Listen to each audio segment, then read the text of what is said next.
नमस्कार, प्रभा साक्षी देख रहे हैं आप। आपके साथ मैं हूं अंकित सिंह। कार्यक्रम है चाय पर समीक्षा और हमेशा की तरह इस कार्यक्रम में होंगे प्रभा साक्षी के संपादक नीरज कुमार दुबे जी। सर, बहुत स्वागत है आपका इस कार्यक्रम में। और आज हम शुरुआत करेंगे उससे पहले ओलंपिक में भारतीय टीम के खिलाड़ियों ने जो अच्छा प्रदर्शन किया है उसके लिए उन्हें शुभकामनाएं। और साथ ही साथ जो एक बड़ा फैसला प्रधानमंत्री नरेंद्र मोदी ने लिया है, राजीव गांधी खेल रत्न अवार्ड को अब मेजर ध्यानचंद खेल रत्न अवार्ड कर दिया गया है जी। जाहिर सी बात है, ध्यानचंद का जो खेल में योगदान है उसको देखते हुए ये बड़ा फैसला माना जाएगा। लेकिन क्या इतना आसान फैसला है? क्योंकि जो पहले नाम था वो एक बड़े प्रधानमंत्री, बड़े राजनेता के नाम पे वो अवार्ड दिया जाता था जी। लेकिन अब वो खिलाड़ी के नाम पे दिया जाएगा जी।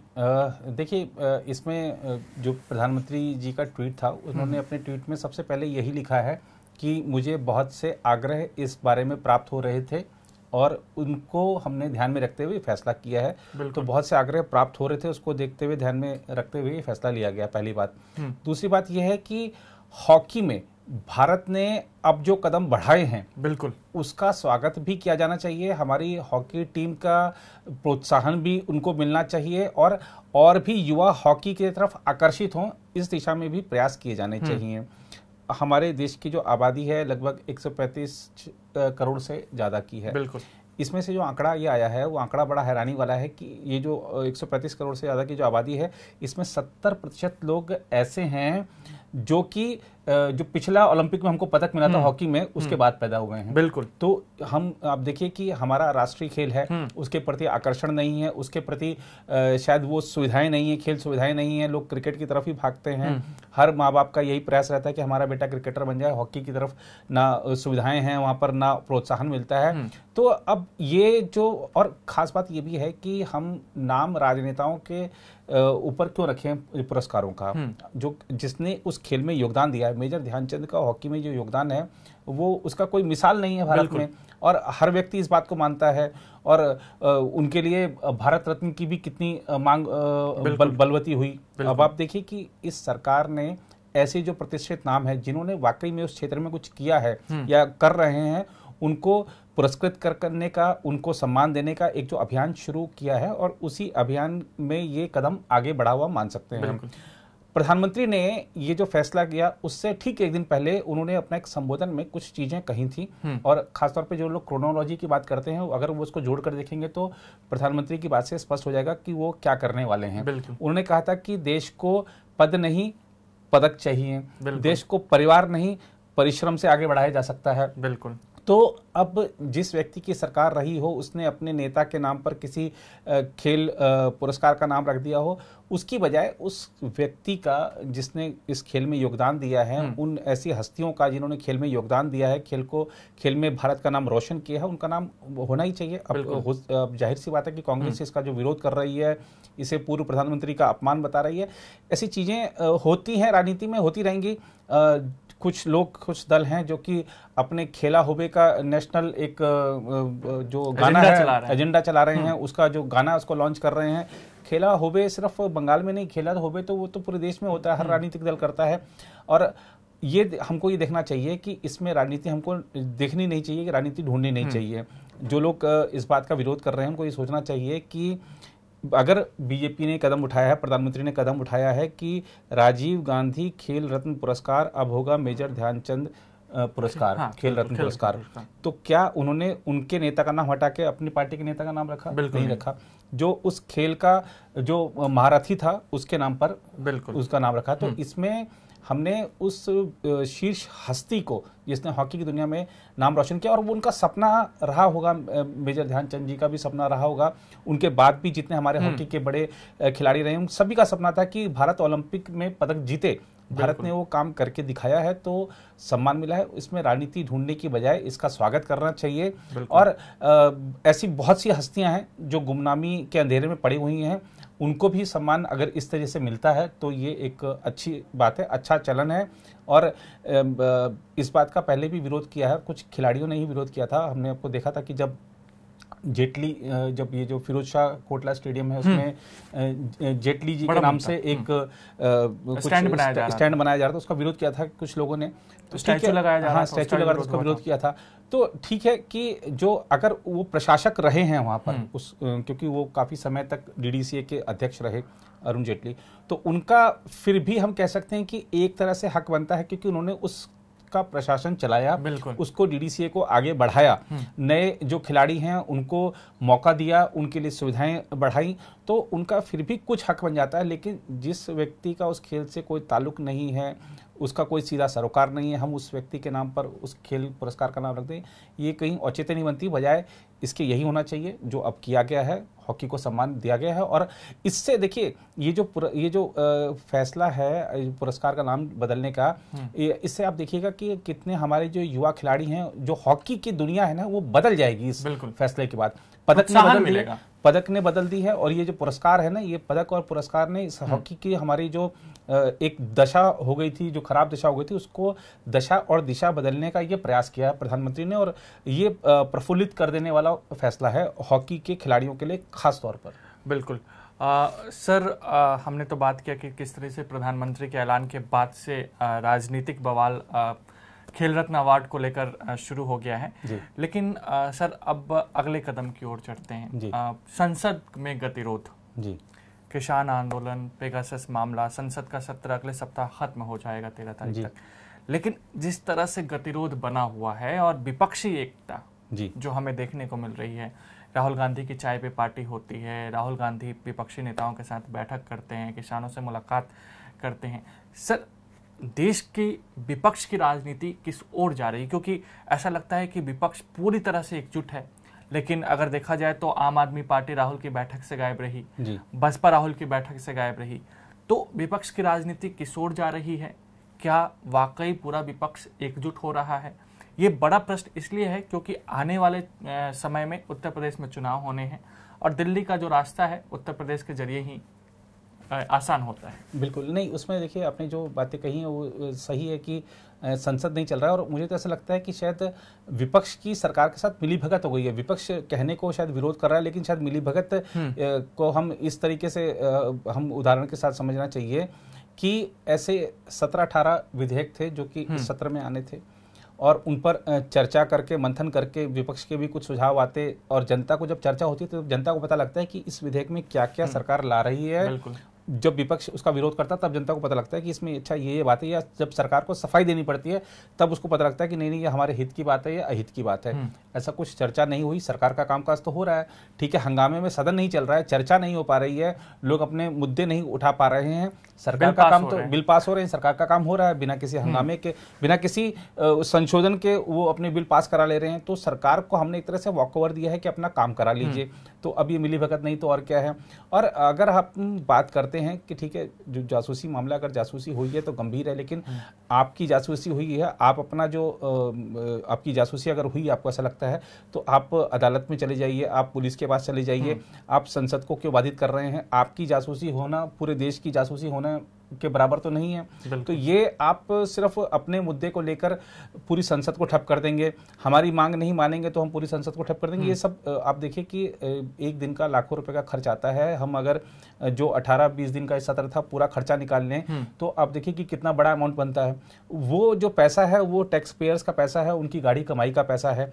आप उनसे कर वसूलने में बिल्कुल कोताही नहीं बरतते और आप उनके पैसे को उड़ाने में बिल्कुल निर्दयता के साथ पैसे उड़ा देते हैं। वो पैसा इस कोविड काल में किसी गरीब को, आप किसी जो बेचारे जिनका रोजगार चला गया है, जो कोविड के बाद उपजी जो स्वास्थ्य संबंधी परेशानियां उससे जूझ रहे हैं, उनको मदद कीजिए। लेकिन आपने वो आप देखिए, अच्छा जब सत्र नहीं था तो आप कहते थे कि कोरोना के हालात पर एक विशेष सत्र बुला लिया जाए। अब ये जो नियमित सत्र हुआ तो उसमें आपको चर्चा नहीं करनी है, हंगामा करना सिर्फ, और पूरा का पूरा सत्र ही ये लग रहा है कि वॉश आउट की तरफ बढ़ रहा है। और ये प्रधानमंत्री ने भी कहा है कि विपक्ष ने सेल्फ गोल कर लिया है, क्योंकि देश देख रहा है कि विपक्ष काम नहीं होने दे रहा है। काम तो चलिए उसकी नज़र में, सरकार की नज़र में काम अपना वो करवा ले रहे हैं, लेकिन जनता के मुद्दे नहीं उठ पा रहे हैं। ऐसी बहुत सारी दिक्कतें थीं जो कि कोरोना काल में सरकार की अव्यवस्था, प्रशासनिक अव्यवस्था की चीज़ें थी। वो अगर सत्र चल रहा होता, बहस में चल रहा होता, तो जनता चाहती थी कि वो मुद्दे वहां पर उठें और उन पर सरकार को जवाब देना पड़े, बिल्कुल, और सरकार को स्थिति में सुधार करना पड़े। लेकिन ऐसा कुछ हुआ ही नहीं, विपक्ष ने चलने नहीं दिया, तो ना सरकार को सफाई देनी पड़ी, कुछ करना पड़ा। तो ये एक तरह से कह सकते हैं कि सेल्फ गोल कर लिया है विपक्ष ने। और खासतौर पर अगर हम देखें, आपने कहा कि ये विपक्ष एकजुट हो गया है, तो विपक्ष को देखिए एकजुट इसलिए अचानक से होना पड़ा क्योंकि विपक्ष का नेता बनने की प्रतियोगिता शुरू हो गई। बिल्कुल, ममता बनर्जी दिल्ली आ गई कि अब आपको कोई नेता नहीं मिल रहा तो मैं नेतृत्व देने को तैयार हूं। राहुल गांधी को लगा कि कोई 2-3 की लड़ाई में कोई तीसरा चौथा बाजी मार ले जाएगा, उन्होंने भी एकदम से सक्रियता बढ़ा दी अपनी। और आप देखिए कि पिछले सत्रों को आप उठाकर देख लें तो सोनिया गांधी की सक्रियता ज्यादा होती थी संसद सत्रों के दौरान। इस बार राहुल गांधी को कमान दे दी गई है, बाकी सब शांत बैठे हैं, और राहुल गांधी को भी कमान दी गई है। तो G23 का कोई नेता उनके साथ नहीं है, सारे नई जो उनकी बनी है एक किचन कैबिनेट, उसके सदस्य वहां पर होते हैं।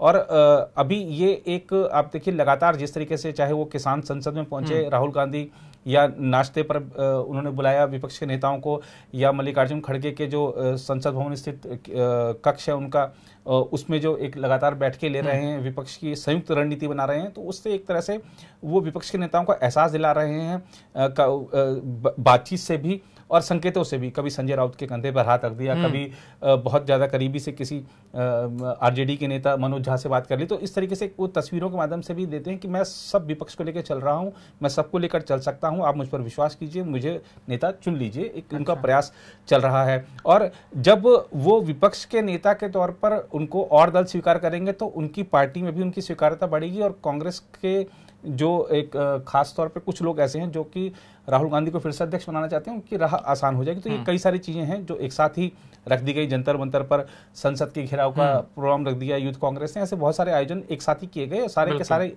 में आप देखिए कि हर कार्यक्रम में राहुल गांधी की मौजूदगी रही है। और बहुत से ऐसे सेशन हमने देखे हैं कि जब राहुल गांधी की उसमें उपस्थिति नहीं होती थी। इस बार वो लगातार उपस्थित भी रह रहे हैं, और इस बार विदेश भी नहीं गए हैं। तो वो उसमें उनको वही है कि उनको मौजूदगी दिखानी है, नेतृत्व मैं कर सकता हूँ ये दिखाना है। ये सब चीजें हैं।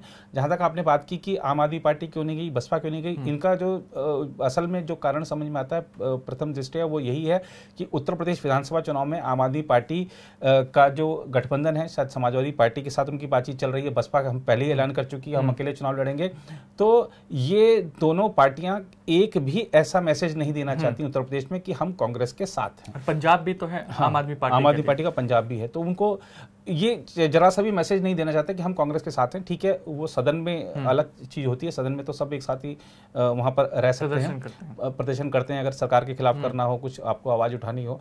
लेकिन बैठकों में नहीं जाकर ये यही संकेत दे रहे कि हम कांग्रेस के साथ नहीं है, हम अलग हैं, उनके खिलाफ चुनाव लड़ रहे हैं। और ये ऐसा संकेत से भी नहीं देना चाहता कि बीजेपी को अटैक करने का अवसर मिल जाए। तो ये एक मेरे को कारण समझ में आता है कि शायद बसपा और आम आदमी पार्टी का ये कारण रहा, जबकि उनको न्योता गया था 17 पार्टियों को जो न्योता गया था उसमें ये दोनों पार्टियां भी शामिल थी। बिल्कुल देखना होगा कि आगे अब सत्र खत्म हो जाएगा, उसके बाद भी क्या ये एकता बनी रहती है, ये सक्रियता बनी रहती है।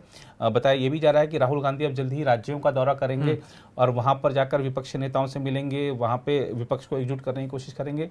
लेकिन सरकार के पास भी सब कुछ चीजें हैं। अब आप देखिए कि एक झटके में जो परिवार और पद की जो बात की थी, अब खेल रत्न पुरस्कार का नाम बदल दिया। ऐसे पता नहीं क्या क्या चीजें भी सामने आने वाली हैं। बिल्कुल क्या क्या चीज़ सामने आने वाली है, सर ने कहा बहुत कुछ आएगी, क्योंकि चुनाव आने वाले हैं तो बहुत कुछ आएगी और इसी में राजनीति खूब होगी। लेकिन सर वर्तमान समय में देखा जाए तो ओबीसी जी जाति आधारित जनगणना को लेकर एक बड़ा राजनीति शुरू हो गया है वर्तमान समय में, देखें खास करके नित्यानंद राय के संसद में दिए गए बयान के बाद से जी। लेकिन हालांकि सरकार ने नीट में अगर देखा जाए तो ओबीसी को एक रिजर्वेशन के जरिए बढ़ाने की कोशिश की। इसके अलावा सरकार ने एक और अध्यादेश को पास किया है। क्या ओबीसी को लेकर जो राजनीति हो रही है वो जायज है? क्या वाकई देश में इस वक्त जाति आधारित जनगणना की मांग जायज है? देखिए ये तो खैर अब अगर आप देखें कि जब मंडल कमीशन का जो दौर था, उस दौर में भी बहुत से दल इसी आधार पर ही मजबूत हुए थे, पिछड़ों का समर्थन लेकर, अति पिछड़ों का समर्थन लेकर। और नीतीश कुमार ने ये अगर मांग की है तो उनकी सियासी मजबूरी भी है, क्योंकि नहीं तो दूसरा दल मांग करेगा तो उसको उभार मिलेगा। और खासतौर पर हम देखें, अगर बिहार विधानसभा चुनाव के परिणाम देखें तो नीतीश कुमार को समझ में आ गया है कि उनकी कमजोर कड़ियां क्या थी। एकमात्र हम ये नहीं कह सकते कि लोक जनशक्ति पार्टी के मैदान में उतरने से ही सारा नुकसान जेडीयू को हुआ है। ऐसे बहुत सारे कारण रहे। हम कह सकते हैं कि हर पार्टी के कुछ जो मूल एजेंडे होते हैं शायद उससे नीतीश कुमार भटक गए थे, अब उस पर वापस आए हैं, अपनी पार्टी को फिर से मजबूत करना चाहते हैं। आपने देखा कि किस तरीके से पार्टी का जो नया अध्यक्ष भी वहां पर बना है और जो पिछड़ों के बीच में मजबूत करने की अपनी एक उनकी कोशिश है। और देखना होगा कि अब उनको विपक्ष का भी सारा समर्थन मिल रहा है वहां पर, और उस समर्थन के बलबूते वो बीजेपी को चेतावनी भी दे रहे हैं कि मैं फिर से वहां जा सकता हूं।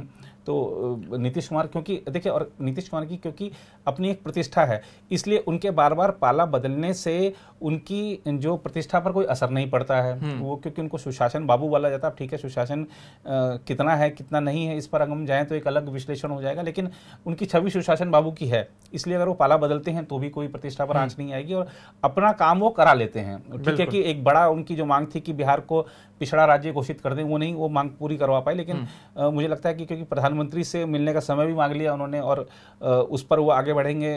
शायद हो सकता है कि प्रधानमंत्री संबंधित मंत्री को इस मामले को देखने का निर्देश दें, लेकिन बीजेपी चूंकि इसको लेकर इच्छुक नहीं है। लेकिन तो बीजेपी ने जदयू के इस मांग का समर्थन किया था। जी, किया था, खासतौर पे चर्चा के दौरान किया था, लेकिन अगर हम आला कमान की बात करें तो शायद वो इच्छुक नहीं है। उनका एक अपना तरीका है खासतौर पर ओबीसी को आगे बढ़ाने का।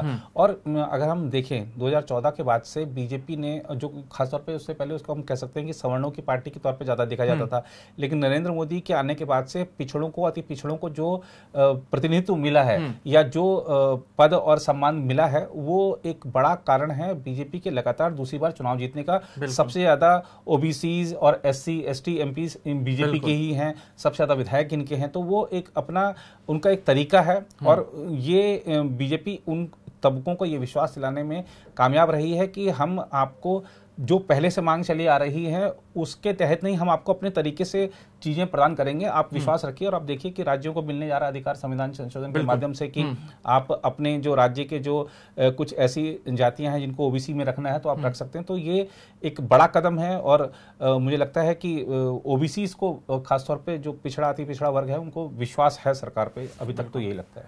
तो सरकार अपने ऊपर जो विश्वास है उसको कितना कायम रख पाती है, ये देखने वाली बात होगी। लेकिन आज के चाय पर समीक्षा कार्यक्रम में बस इतना ही। आपको ये कार्यक्रम कैसा लगा, अपनी राय हमें कमेंट में ज़रूर दीजिएगा। आज के लिए इतना ही, यानी मुझे यानी अंकित सिंह और प्रभा साक्षी के संपादक नीरज कुमार दुबे को दीजिए इजाज़त। नमस्कार। और भाई सब्सक्राइब भी कर दिया करो यार।